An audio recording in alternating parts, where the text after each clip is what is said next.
Lucy. Hope y'all are doing well.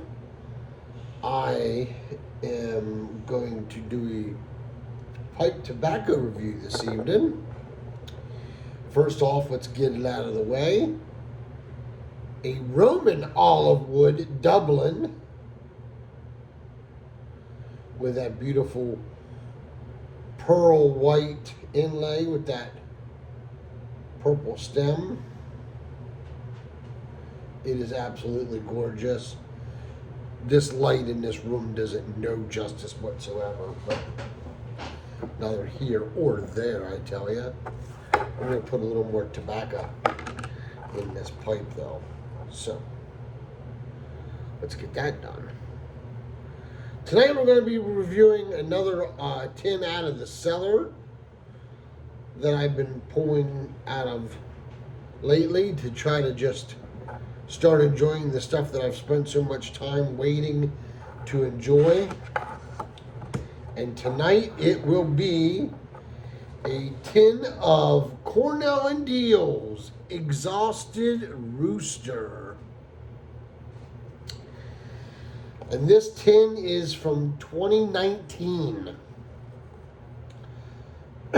So it says here, see, I got only one little lamp on in here now, so you know, deal with me here. I'm old, I'm also blind as a bat. So, a taste, I'm sorry, I don't know what got into me.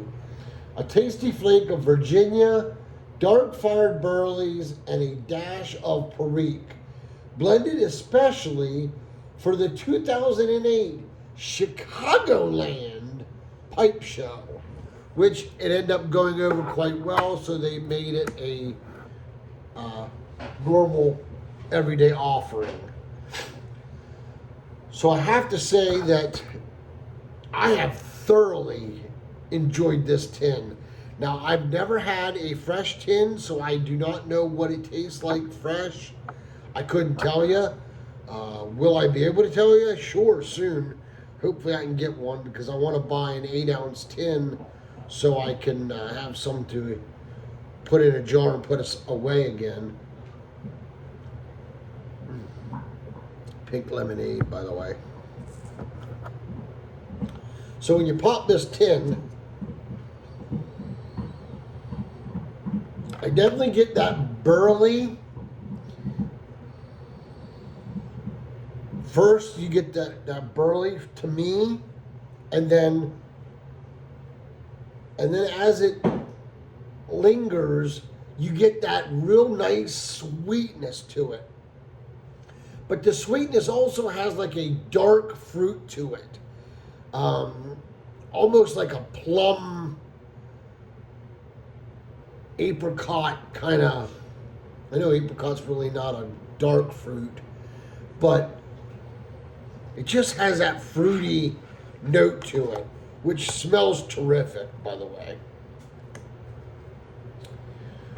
So with that said and done, let's get this bad boy lit up and let's get the show on the road.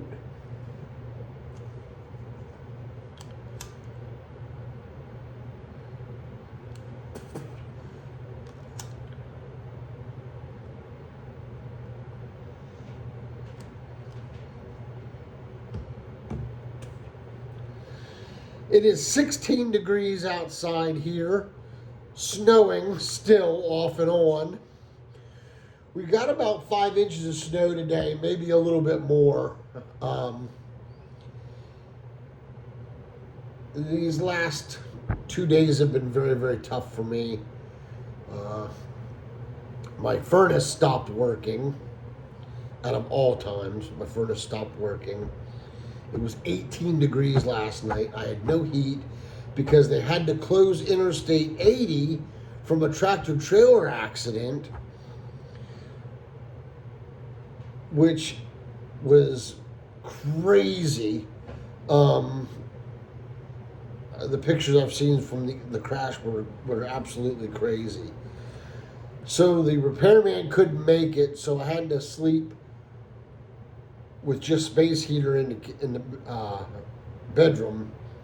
And of course, I am not one to sleep with it on, so I left it on as long as I could. Then I shut it off and went to sleep. Woke up, and the outside of the room, outside of our bedroom, it was 34 degrees in the house. It was insane. Today he came, got everything fixed up. $400 later, we're good to go. So that's that. And then, of course, kept getting the snow. So he was not happy when he got here today either. He was mad because, the roads were bad and everything. And I'm thinking to myself, if you've lived up here for 20 years, how do you not know that this is going to happen? Like, that's like moving to Arizona and wondering why it's so hot. Like, I just don't get it. But anyway, I digress. Let's get into the review.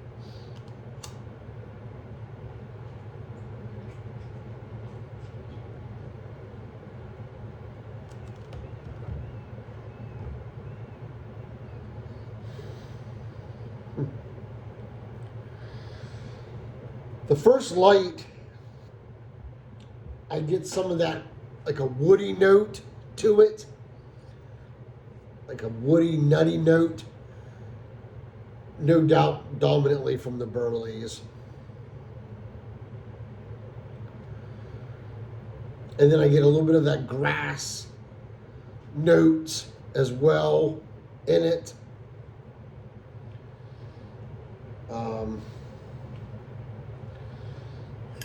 And the grass notes are very nice. I mean, they all seem to blend pretty well so far.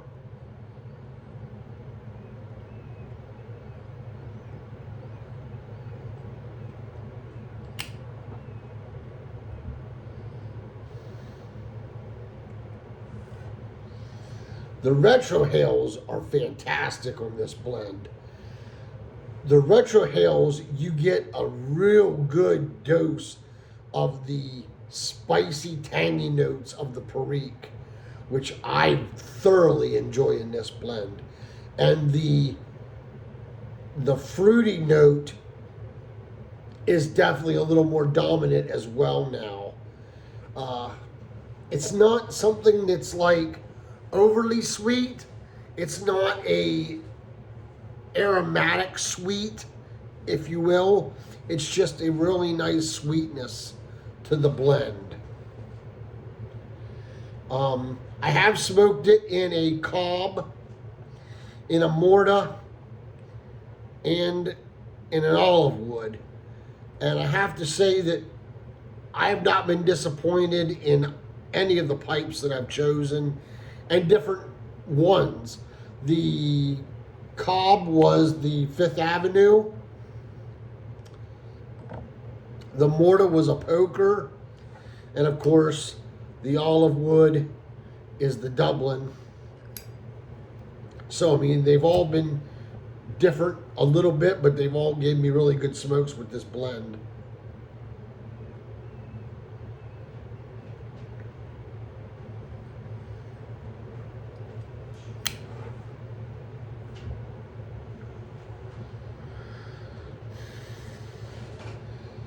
Yeah, that sweet, tangy note from the Perique really comes through in the retrohale. Not as much without it. I don't seem to get that tanginess or the fruity note without doing the retrohale, which is fine. And that way, if you don't want it or you don't want it as much, that's something that you can control with this blend. And I do like it for that reason as well. I really do.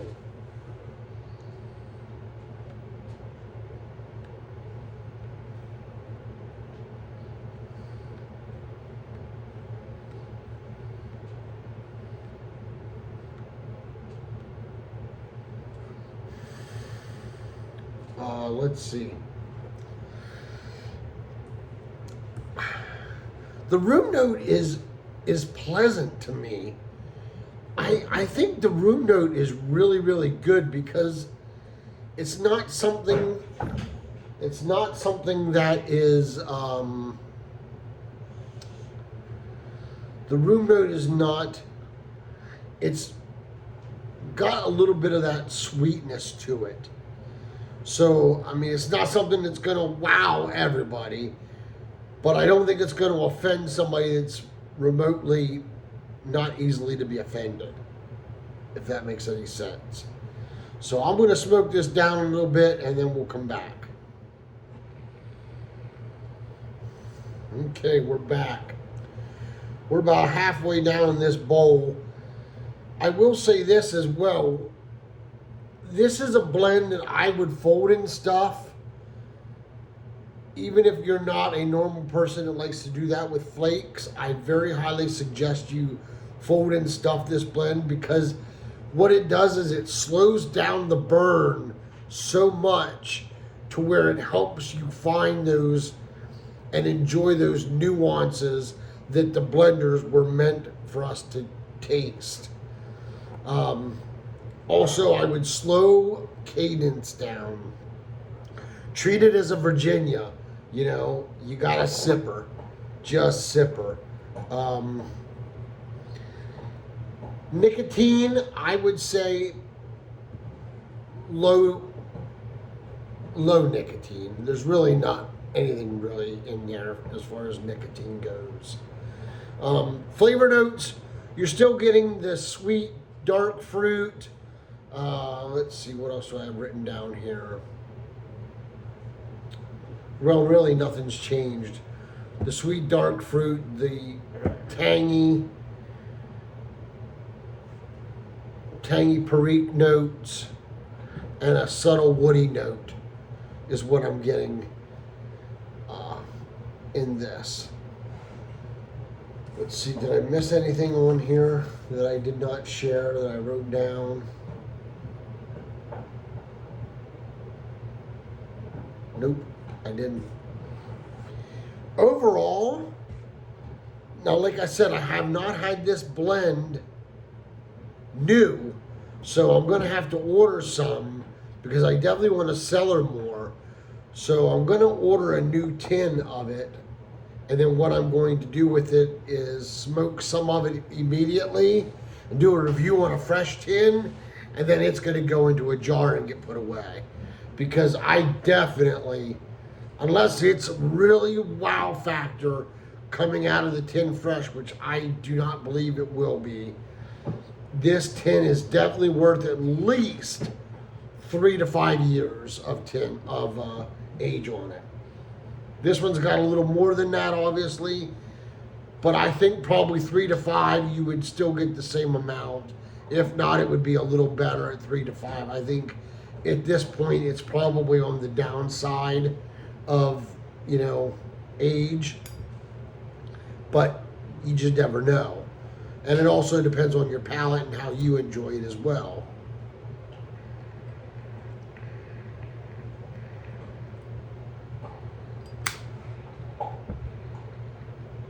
Overall, I give it a 4 out of 5. Maybe 4.5 out of 5, to be honest. I'd say 4.5 out of 5. This blend could easily make my top list for 2025, which I'm working on now as we speak. I definitely suggest that you try this if you enjoy any of those components, which is the Virginia Flake, dark fired Burleys, and Perique. And if they say it's a dash of Perique, it's a pretty big dash. And I say that because with age, that Perique has certainly jumped up and is screaming on the front of the bus. It is definitely headed towards the front of the bus with it. But I really like it. It's been pleasant. It's been a very pleasant tin for me. So that's it for now. That's my review. And Until we can get together and pack a pipe or smoke that great cigar, let all that you do be done in love. Y'all take care and God bless.